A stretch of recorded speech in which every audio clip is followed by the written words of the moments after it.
Chemical সেক্টরের একটা অন্যতম কোম্পানি যার নাম হচ্ছে পিডিলাইট ইন্ডাস্ট্রিজ লিমিটেড।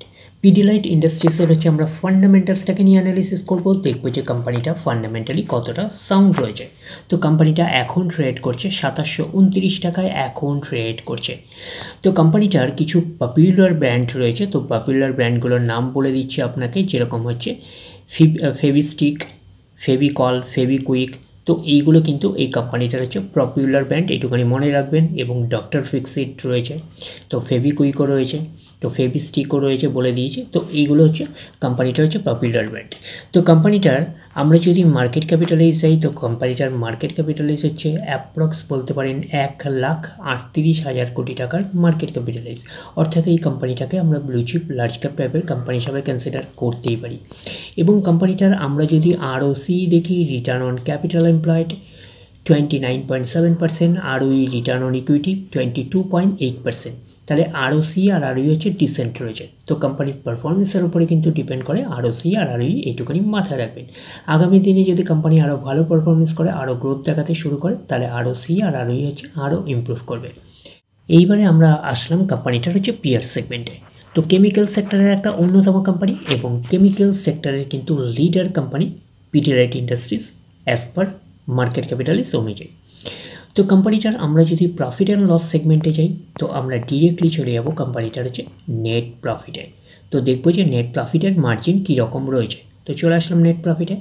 এখন হচ্ছে 1973 কোটির রেঞ্জে হচ্ছে নেট প্রফিট রয়েছে, আমরা এইটুকুনি বলতেই পারি। এবং কোম্পানিটার আমরা যদি ব্যালেন্স শিটে যাই, তো ব্যালেন্স শিট পার্টের আমরা চলে যাচ্ছি রিজার্ভ অ্যান্ড সারপ্লাসে। তো চলে আসলাম রিজার্ভ অ্যান্ড সারপ্লাসে। তাহলে কত রয়েছে? 8,600 কোটির রেঞ্জে হচ্ছে রিজার্ভ অ্যান্ড সারপ্লাস রয়েছে।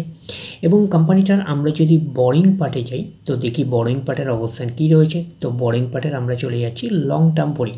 তো লং টার্ম বোরিং 0 রয়েছে, তার মানে এটা কোম্পানির ক্ষেত্রে একটা পজিটিভ সাইন। তার মানে কোম্পানির এক্সট্রা কোনো বার্ডেন থাকছে না ইন্টারেস্ট পে করার ব্যাপারে। আর শর্ট টার্ম বোরিং কত রয়েছে? 138 কোটির রেঞ্জে। তো শর্ট টার্ম বোরিং হচ্ছে ফ্ল্যাকচুয়েটিং ম্যানারে থাকে, প্রতি বছর আপস অ্যান্ড ডাউনস করে। তো আমরা শর্ট টার্ম বোরিংয়ের থেকে বেশি যেটা গুরুত্ব দিই সেটা হচ্ছে লং টার্ম বোরিংকে। তো লং টার্ম বোরিং 0 রয়েছে।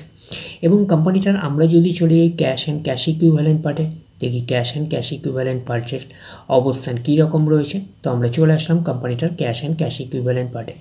387 কোটির রেঞ্জে ক্যাশ অ্যান্ড ক্যাশ ইকুইভ্যালেন্ট রয়েছে। তো কোম্পানিটা একটা ব্লু চিপ লার্জ ক্যাপ টাইপের কোম্পানি। তো ব্লু চিপ লার্জ ক্যাপ টাইপের কোম্পানি হিসাবে ক্যাশটা ঠিকঠাকই রয়েছে 387 কোটির রেঞ্জে। এবং কোম্পানিটার লং টার্ম বোরিং 0 রয়েছে, আর কোম্পানিটার শর্ট টার্ম বোরিং হচ্ছে 138 কোটির রেঞ্জে। তো এটা ফ্ল্যাকচুয়েটিং ম্যানারে থাকে, প্রতি বছর আপস অ্যান্ড ডাউনস করে। আর আমরা যদি দেখি রিজার্ভ অ্যান্ড সারপ্লাস মোটামুটি ভালোই রয়েছে, 8,600 কোটির রেঞ্জে রিজার্ভ অ্যান্ড সারপ্লাস রয়েছে। তো ব্যালেন্স শিটটাকে আমরা 5 স্টার টাইপের ব্যালেন্স শিট হিসেবে কনসিডার করতেই পারি।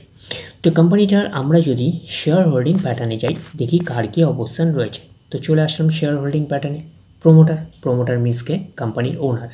তো কত পার্সেন্ট স্টেক হোল্ড করে রয়েছে? 69.59%। এফআইএস ফরেন ইনস্টিটিউশনাল ইনভেস্টার রয়েছে 11.79%। ডিআইএসআইএ ডোমেস্টিক ইনস্টিটিউশনাল রয়েছে 9.15%। আর পাবলিক রয়েছে 9.46%। তাহলে এইটুকুনি বলতে পারি প্রত্যেকেরই কিন্তু কম বেশি ইনভলভমেন্ট রয়েছে। তো শেয়ার হোল্ডিং প্যাটার্নটাকে একটা ডিসেন্ট টাইপের শেয়ার হোল্ডিং প্যাটার্ন হিসেবে আমরা কনসিডার করতেই পারি।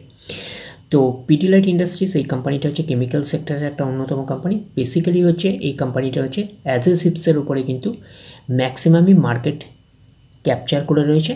তো এইটুখানি বলতে পারি একটা মনোপলি টাইপের ব্যবসা করছে, এইটুখানি কিন্তু মাথায় রাখবেন। অ্যাডহেসিভসের ওপরে এইটুখানি মাথায় রাখবেন। তো কোম্পানিটা একটা ব্লু চিপ লার্জ ক্যাপ টাইপের কোম্পানি হিসাবে কিন্তু কোম্পানিটাকে আমরা ফান্ডামেন্টালি সাউন্ড কোম্পানি হিসাবে কিন্তু কনসিডার করতেই পারি। তো ডিরেক্টলি গিয়ে জম্প করে বাই করবেন না, ফার্দার স্টাডি করবেন। আফটার দ্যাট হচ্ছে আপনারা ডিসাইড করবেন এই স্টকটা বাই করবেন কি করবেন না। তাহলে এই অবধি, নেক্সট ভিডিওতে আবার আপনার সাথে আমার দেখা হচ্ছে।